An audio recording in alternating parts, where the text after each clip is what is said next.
Baiklah, Assalamualaikum warahmatullahi wabarakatuh. Selamat pagi dan salam sejahtera untuk kita semua. Pertama-tama, marilah kita panjatkan puji dan syukur kehadirat Allah Subhanahu wa Ta'ala, yang mana atas berkat rahmat dan hidayahnya lah, sehingga kita masih diberikan kesempatan untuk melakukan presentasi pada kali ini.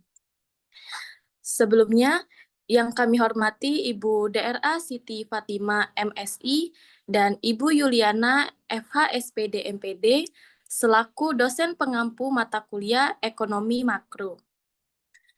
Sebelumnya, perkenalkan saya Okta Ramadini sebagai moderator pada presentasi kali ini dan teman-teman sekalian sebagai pemateri.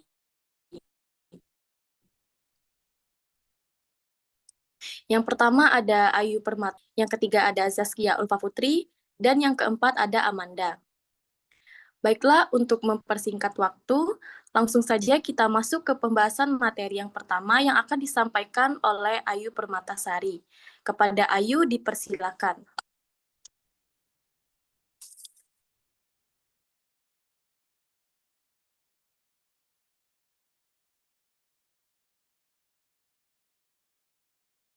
Baik, terima kasih moderator. Di sini saya akan membahas tentang pengertian kebijakan fiskal. Kebijakan fiskal merupakan kegiatan yang dilakukan pemerintah dengan cara meningkatkan atau menurunkan pendapatan dan anggaran belanja negara. Pajak ini dipergunakan oleh pemerintah untuk membiayai pengeluaran yang ditimbulkan oleh aktivitas pemerintah. Kebijakan fiskal merupakan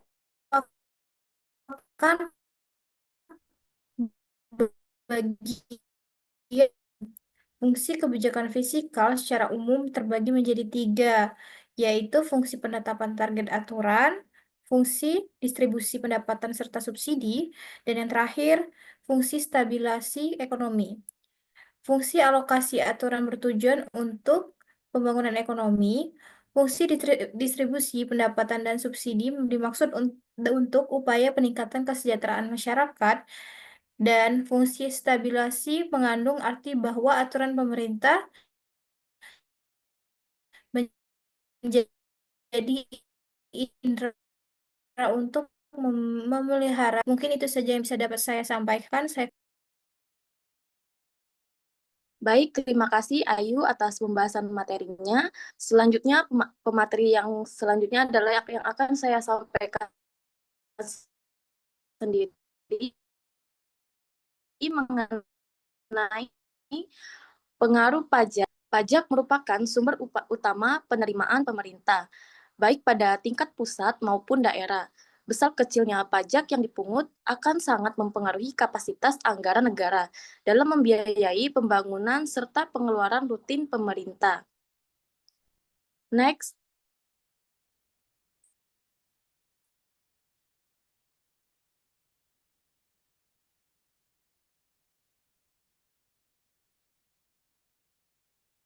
pengaruh pajak terhadap pendapatan.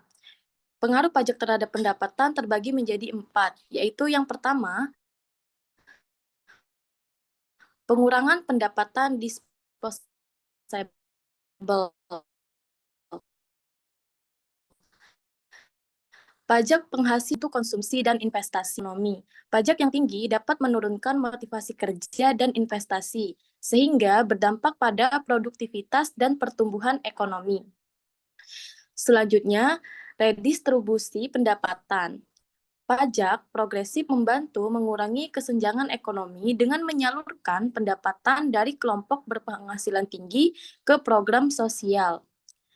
Dan yang keempat, dampak terhadap investasi dan produktivitas. Pajak tinggi dapat menghambat investasi dan inovasi, sementara insentif pajak dapat mendorong pertumbuhan ekonomi.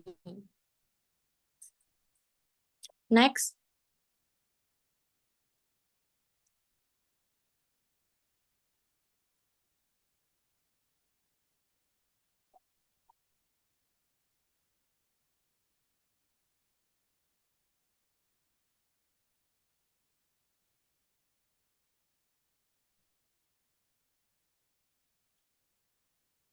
Selanjutnya yaitu materi mengenai pengaruh pajak terhadap keseimbangan ekonomi yang akan disampaikan oleh Zaskia Ulfa Putri kepada Zaskia dipersilakan.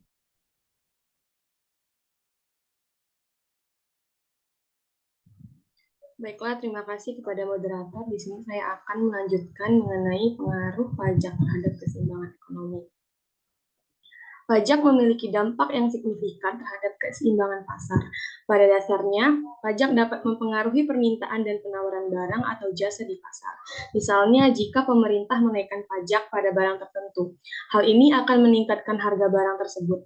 Akibatnya, konsumen mungkin akan mengurangi permintaan mereka untuk barang tersebut, yang pada gilirannya akan mengubah keseimbangan pasar. Di sisi lain, jika pajak diturunkan, harga barang mungkin turun yang dapat meningkatkan permintaan dan kembali mengubah keseimbangan pasar. Oleh karena itu, pajak adalah alat yang efektif yang dapat digunakan pemerintah untuk mengendalikan dinamika pasar. Pajak yang memiliki dampak signifikan terhadap keseimbangan pasar, pada dasarnya pajak dapat mempengaruhi permintaan dan penawaran barang atau jasa di pasar. Misalnya, jika pemerintah menaikkan pajak pada barang tertentu, hal ini akan meningkatkan harga barang tersebut. Pajak yang dikenakan atas penjualan selalu menambah harga barang yang ditawarkan, sehingga hanya mempengaruhi fungsi penawaran, sedangkan pada fungsi permintaan tidak mengalami perubahan sama sekali.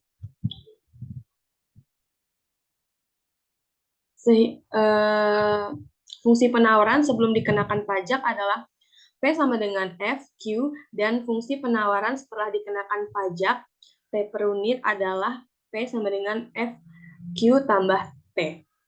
Maka keseimbangan pasarnya adalah dengan memecahkan fungsi persamaan penawaran sebelum dan setelah dikenakan pajak.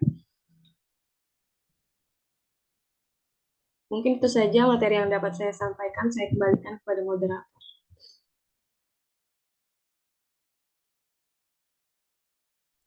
Baik, terima kasih Zaskia atas pemaparan materinya. Materi selanjutnya yaitu mengenai politik anggaran yang akan disampaikan oleh Marsha Ayu Ramadhani. Kepada Marsha dipersilakan. Baik, terima kasih moderator atas kesempatannya. Di sini saya akan memaparkan materi mengenai politik anggaran. Politik anggaran merupakan sebuah perwujudan dari kebijakan serta komitmen politik dalam memutuskan bagaimana format proses penyelenggaraan pemerintah diliputi oleh kemana uang harus dibelanjakan dan di mana uang itu didapatkan.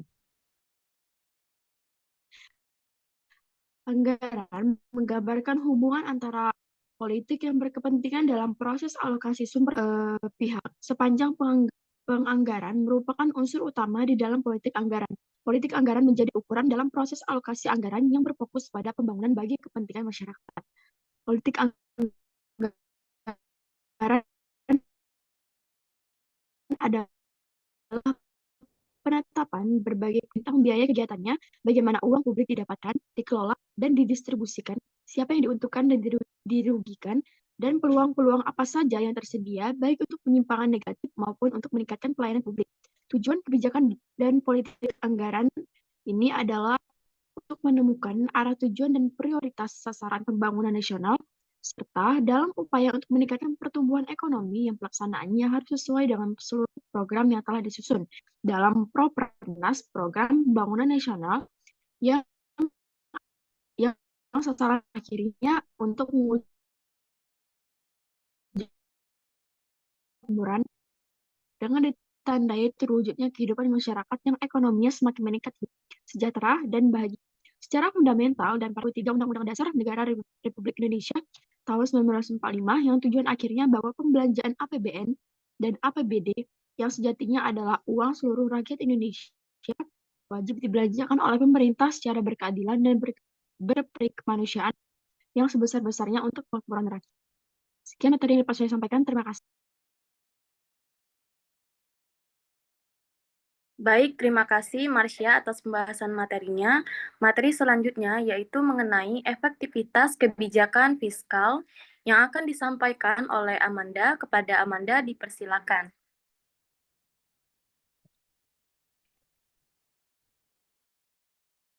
Terima kasih moderator atas kesempatannya. Di sini kita masuk ke pembahasan tentang efektivitas kebijakan fiskal.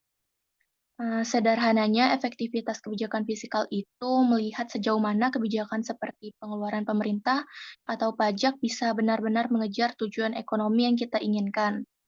Misalnya seperti pertumbuhan ekonomi, stabilitas harga, menciptakan lapangan kerja, atau pemerataan pendapatan.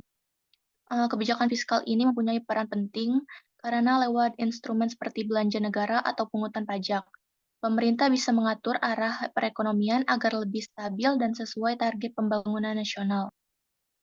Tapi perlu diingat juga efektivitasnya itu bisa beda-beda tergantung situasi ekonomi. Misalnya, jika tingkat konsumsi masyarakat rendah, pemerintah bisa meningkatkan pengeluaran buat proyek-proyek padat karya, supaya daya beli naik dan pengangguran bisa dikurangin. Atau sebaliknya, jika inflasi tinggi, pemerintah bisa mengurangi belanja atau menaikkan pajak untuk meredam permintaan pasar. Di sini terdapat kurva LM, yang dimana kurva LM adalah kurva yang menunjukkan hubungan antara tingkat suku bunga atau interest rate dan pendapatan nasional atau income pada pasar uang. Ketika pasar uang berada dalam kondisi keseimbangan, di mana permintaan dan penawaran uang juga seimbang.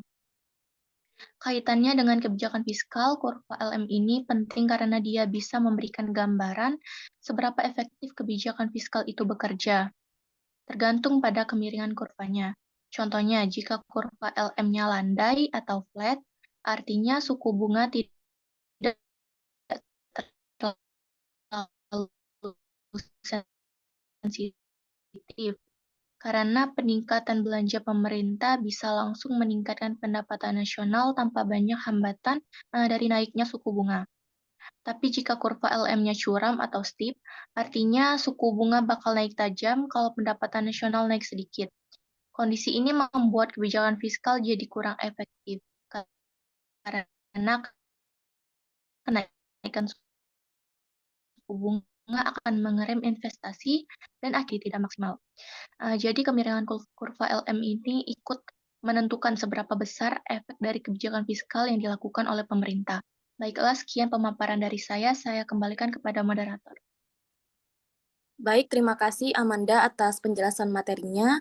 Selanjutnya, saya akan menyimpulkan mengenai materi kita pada kali ini, yaitu kebijakan ekonomi memiliki peran yang sangat penting dalam suatu tatanan negara sebagai penstabilan ekonomi. Pemerintah menjalankan kebijakan fiskal adalah dengan maksud untuk mempengaruhi jalannya perekonomian, atau dengan kata lain kebijakan fiskal pemerintah berusaha mengarahkan jalannya perekonomian menuju keadaan yang diinginkannya.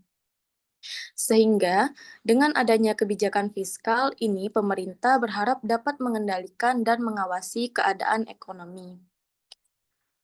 Baiklah teman-teman, di sini juga kita menyajikan studi kasus yang dapat dikerjakan, yaitu mengenai bagaimana kebijakan untuk rakyat yang diterapkan dalam 100 hari pertama pemerintahan Prabowo, seperti program makan bergizi gratis atau MBG,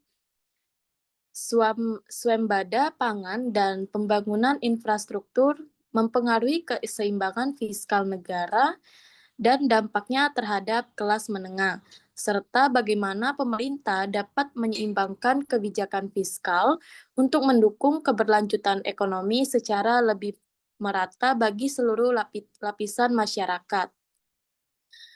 Baiklah teman-teman, saya selaku moderator sebagai perwakilan dari kelompok 10 mengucapkan terima kasih dan mohon maaf atas kekurangan pembahasan materi dari kami.